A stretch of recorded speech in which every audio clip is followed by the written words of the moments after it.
Vous dites que Dieu a tout créé, qu'il règne sur tout. Et ça, je ne suis pas d'accord. La science n'a pas vérifié cela. Donc, je ne peux pas y croire.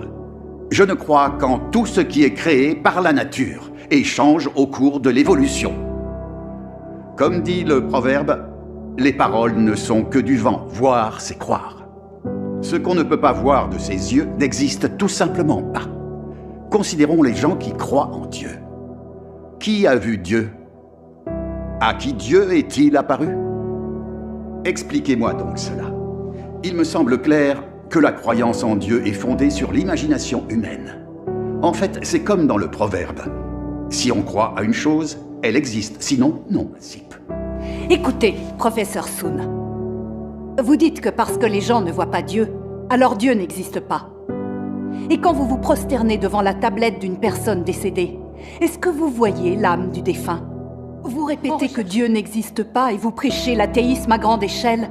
Mais en privé, vous croyez à de faux dieux et adorez des esprits maléfiques. Ces actes ne constituent-ils pas des mensonges et des tromperies vis-à-vis des gens?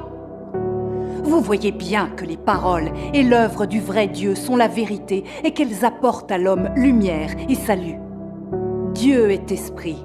Bien qu'on ne puisse voir son corps spirituel, on peut entendre Dieu prononcer des paroles. Et on peut voir l'œuvre de Dieu. C'est un fait qui est absolument irréfutable. Depuis des milliers d'années, Dieu parle, guide les hommes, sauve l'espèce humaine et régit le destin du genre humain.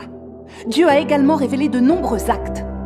L'expérience humaine et la connaissance pratique de ces choses ont donné lieu à bien des proverbes, tels que « Aide-toi et le ciel t'aidera »,« L'homme propose, Dieu dispose », « Les hommes sèment, mais la récolte dépend du ciel », « Le ciel donne toujours un moyen », « Les plans des cieux supplantent les nôtres », « Le destin de l'homme est écrit dans les étoiles, etc. Tout cela prouve bien qu'il existe un souverain qui régit et agence tout le monde humain, qui dirige, bénit et nourrit cette humanité.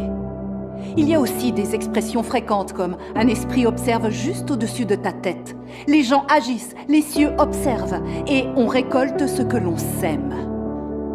Tout cela montre bien que Dieu est le Seigneur de la création et que Dieu régit toutes choses depuis toujours. L'Esprit de Dieu observe tout.